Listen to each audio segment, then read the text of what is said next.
पेतरुस और योहन तीसरे पहर की प्रार्थना के समय मंदिर जा रहे थे। लोग एक मनुष्य को ले जा रहे थे जो जन्म से लंगड़ा था। वे उसे प्रतिदिन लाकर मंदिर के सुंदर नामक फाटक के पास रखा करते थे, जिससे वह मंदिर के अंदर जाने वालों से भीख मांग सके। जब उसने पेतरुस और योहन को मंदिर में प्रवेश करते देखा तो उनसे भीख मांगी। पेतरुस और योहन ने उसे ध्यान से देखा।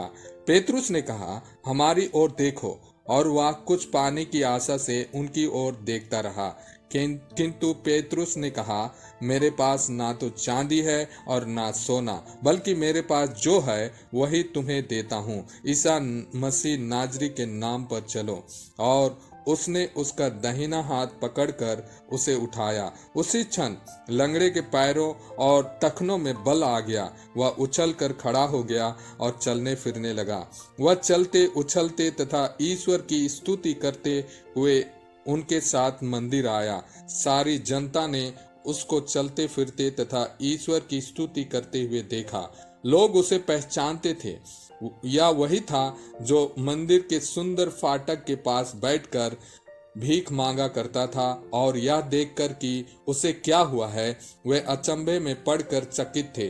वह मनुष्य पेतरुस और योहन के साथ लगा हुआ था, इसलिए सब लोग आश्चर्यचकित होकर सुलेमान नामक मंडप में उनके पास दौड़ आए। पेतरुस ने यह देखकर उनसे कहा, इस्राएली भाइयों, आप लोग इस पर आश्चर्य क्यों कर रहे हैं और हमारी ओर से इस प्रकार क्यों ताक रहे हैं, मानो हमने अपने सामर्थ या सिद्धि से इस मनुष्य को चलने फिरने योग्य बना दिया है। इब्राहिम, इसहाक और याकूब के ईश्वर ने, हमारे पूर्वजों के ईश्वर ने अपने सेवक ईसा को महिमान्वित किया है। आप लोगों ने उन्हें पिलातुस के हवाले कर दिया, और जब पिलातुस उन्हें छोड़ देने का निर्णय कर चुका था तो आप लोगों ने उन्हें अस्वीकार किया। आप लोगों ने संत तथा धर्मात्मा को अस्वीकार कर हत्यारे की रिहाई की मांग की। जीवन के अधिपति को आप लोगों ने मार डाला, किंतु ईश्वर ने उन्हें मृतकों में से जिलाया। हम इस बात के साक्षी हैं। ईसा के नाम में विश्वास के कारण उसी के नाम से इस मनुष्य को, जिसे आप देखते हैं और जानते हैं, बल प्रदान किया है। उसी विश्वास ने इसे आप सबके सामने पूर्ण रूप से स्वस्थ किया है। भाइयों, मैं जानता हूं कि आप लोग और आपके शासक भी यह नहीं जानते थे कि वे क्या कर रहे हैं। ईश्वर ने इस प्रकार अपना वह कथन पूरा किया जिसके अनुसार उसके मसीह को दुख भोगना था, और जिसे उसने सब नबियों के मुंह से घोषित किया था। आप लोग पश्चाताप करें और ईश्वर के पास लौट आएं, जिससे आपके पाप मिट जाएं, और प्रभु आपको विश्रांति का समय प्रदान करे।